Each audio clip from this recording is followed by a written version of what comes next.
వడ్డీ రుణాలు పోయినాయి. నూలు కొనుగోలు సబ్సిడీస్ అది కూడా పోయింది. నేషనల్ హ్యాండ్లూమ్స్ డెవలప్మెంట్ ప్రోగ్రాం ద్వారా కేంద్రం ఇచ్చే సబ్సిడీలు పూర్తిగా రద్దు చేశాడు. కొత్తగా మగ్గాలు ఇచ్చేదాన్ని కూడా రద్దు చేశాడు. మల్బరీ తోటలు కూడా ప్రోత్సాహం ఇవ్వకుండా రద్దు చేసే పరిస్థితి వచ్చారు. వీవర్స్ క్రెడిట్ కార్డు స్కీమ్ రద్దు చేశాడు.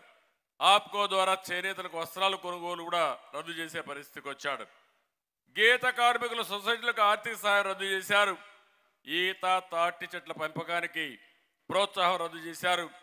గొర్రెలు మేకల పెంపకానికి ప్రోత్సాహం రద్దు చేశారు. National backward classes finance development corporation ద్వారా వచ్చే రుణాలు ఒక్క పైసా తీసుకురాలేదు. కొన్ని వందల కమ్యూనిటీ హాల్స్ మనం ప్రారంభిస్తే ఎక్కడ చూసినా అవన్నీ కూడా పాడుపడిపోయి ఉండే పరిస్థితి వస్తూ ఉంది. నేను అడుగుతున్నా ఈ ముఖ్యమంత్రిని, మీరు ఆ రోజు 15,000 సంవత్సరానికి ఇస్తానని మీరే చెప్పారు. ఇవ్వకుండా మళ్ళీ బీసీ సాధికార యాత్రని ఊర్లు తిరిగే హక్కు నీకు ఎవడిచ్చాడని అడుగుతున్నా.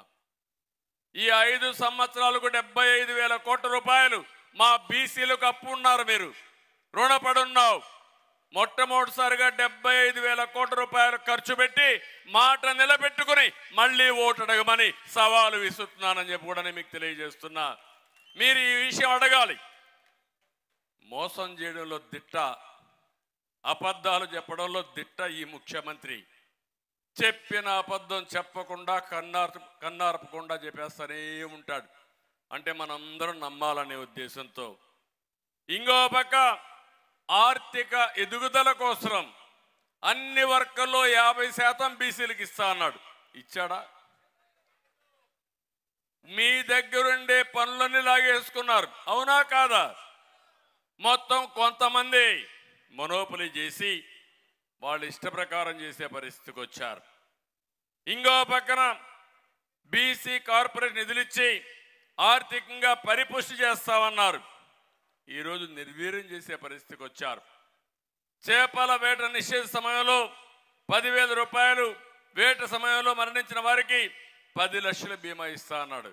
ఇచ్చాడా అని మిమ్మల్ని అడుగుతున్నా. ఇంకో పక్కన మీరు చూస్తే వైఎస్ఆర్ బీమా ద్వారా 5 లక్షల రూపాయలు ఇస్తా అన్నాడు. అది కూడా ఇవ్వాలా? ఈరోజు మీరు ఒకసారి చూస్తే ప్రతి ఒక్క మగ్గం నేసే వ్యక్తులందరికీ, వాడే వ్యక్తులందరికీ 24,000 రూపాయలు సంవత్సరానికి సబ్సిడీ ఇస్తా అన్నాడు. 4 లక్షల మంది దగ్గర చేనేత కార్మికులు ఉన్నారు. వాళ్ళలో మీరు ఇచ్చిందంతా 80,000 మందికి. అంటే 4 లక్షల మంది ఉంటే 80,000 మందికి ఇచ్చి నా చేనేత కార్మికులకు మొత్తం ఇచ్చేశారని ఉపన్యాసాల మీద ఉపన్యాసాలు ఇస్తున్నాడు. ఈయన ఇచ్చేది 10% అరాకొర. అది కూడా వాళ్ళ పేపర్లో అడ్వర్టైజ్మెంట్ ఇచ్చుకోవడానికి ఈ కార్యక్రమం చేస్తూ ఉంటాడు. మీరు ఎప్పుడన్నా చూడండి, ఈ రాష్ట్రంలో కార్యక్రమాల ద్వారా బెనిఫిట్ అయ్యింది ఒక్క జగన్మోహన్ రెడ్డి కంపెనీనే.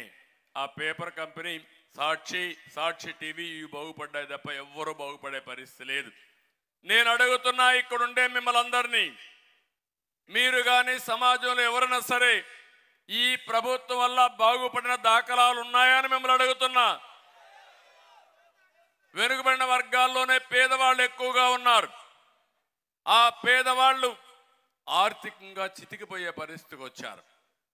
ఈరోజు ఒక్కసారి చూస్తే నిత్యావసర వస్తువుల ధరలు ఆకాశాన్ని అంటుతున్నాయి. పెట్రోల్ డీజిల్ ధరలు దేశంలో నెంబర్ 1గా తయారైనాయి. కరెంటు ఛార్జీలు పెంచుతూనే ఉన్నాడు. బుద్ధి కూడా లేకుండా, జ్ఞానం కూడా లేకుండా, ఎట్టగడతారని కూడా ఆలోచించకుండా పెంచుతూనే ఉన్నాడు. పన్నులు విపరీతంగా పెంచేశాడు. కడాన చెత్త మీద కూడా పన్నేసిన చెత్త ముఖ్యమంత్రి చరిత్రలో ఎవరున్నా ఉన్నారంటే ఇతనే. ఇంకో పక్కన చూస్తా ఉంటే ఇలాంటి తప్పుడు పనులు చేసి అప్పుడప్పుడు అరాకొర అంటే 100 రూపాయలు దోచుకుని 10 రూపాయలు చేతిలో పెట్టి నేను గొప్ప దహనకర్ణుడని చెప్పి సంకలకి వేసుకుంటూ తిరుగుతున్నాడు. అది కాదు పరిపాలన. పరిపాలన అంటే సమర్థవంతంగా ప్రజలకు మేలు